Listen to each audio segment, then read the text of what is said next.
আসসালামু আলাইকুম। আজকে আমরা মারপিস সাইনটা দেখব। মারপিস সাইনটা সার্জারির জন্য খুবই গুরুত্বপূর্ণ। এটা দেখা হয় ফ্রিকোয়েন্টলি। তো মারপিস সাইনটা দেখার জন্য আগে প্রথমে আমরা পেশেন্ট থেকে পারমিশন নিয়ে নিব। আসসালামু আলাইকুম বাবা, আমি 5th ইয়ারের যে মেডিকেল স্টুডেন্ট, আমি আপনার একটু পরীক্ষা করবো, আপনার কোনো ধরনের সমস্যা হবে না। যদি সমস্যা আমাকে জানাবেন, ঠিক আছে? আমরা এখন পেশেন্টের একটা এক্সপোজার করে নিতে হবে। এটা একটু কাপড়টা একটু উপরে তুলেন, এক্সপোজার করে নিব। তো এক্সপোজার আমরা নর্মালি হচ্ছে জিপিএসটা নাম পর্যন্ত এক্সপোজার করে নিব আর কি। এক্ষেত্রে আমাদের যে মারপিস সাইন দেখার জন্য আমাদের টিপ অফ দ্য 9 কোস্টাল কার্টিলেজ এটা আমাদের জন্য গুরুত্বপূর্ণ। এটা একটু লোকেশনটা জানতে হবে।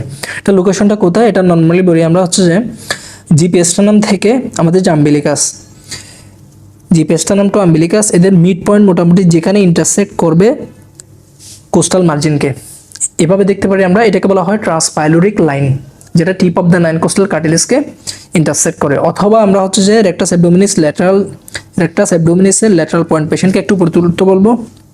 এই যে এখানে ল্যাটারাল পয়েন্টটা, রেক্টাস অ্যাবডোমিনাল মাসেলের ল্যাটারাল পয়েন্ট যেখানে ইন্টারসেক্ট করেছে কোস্টাল মার্জিনকে, আমরা যদি একটু দেখি এখানে, এটা হচ্ছে আমাদের কোস্টাল মার্জিন। Coastal margin.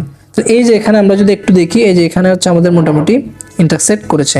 তাহলে এইখানে আমরা হচ্ছে যে আমাদের হাতটা দিব। তাহলে আমরা হাতটা এইভাবে দিব।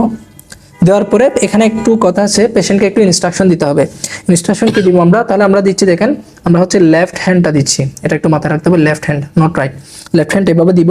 দেওয়ার পরে পেশেন্টকে বলতে হবে যে আপনি বুক ফুলিয়ে শ্বাস নেন, বুক ভরে শ্বাস নেন, বুক ফুলিয়ে হা করে, মুখটা ওই পাশে করেন, হা করে শ্বাস নেন, বুক ফুলিয়ে শ্বাস নেন।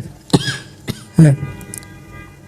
তো পেশেন্টের যদি অ্যাকিউট কোলোসিস্টাইটিস থাকে, যখন পেশেন্ট এরকম শ্বাস নিবে, মানে হচ্ছে যে পেশেন্ট যখন ইন্সপাইরেশন করবে, কি হয়, ইন্সপাইরেশনে তার যে লিভার অ্যান্ড উইথ যে গল ব্লাডার, এটা হচ্ছে ডিসেন্ড করে। তো ডিসেন্ড করলে যেহেতু এটা ইনফ্ল্যামড, তখন এটা আমাদের হাতের সাথে যখন এটা অ্যাটাচ হবে, তখন হচ্ছে পেশেন্টে পেইন করবে during inspiration. At the height of the inspiration patient হচ্ছে যে এখানে প্রচুর শার্প পেইন ফিল করে, তখন হচ্ছে পেশেন্ট আর ব্রেথটা নেয় না, ব্রেথটা হোল্ড করে ফেলে। এটা বলা হয় ক্যাচ ব্রেথ।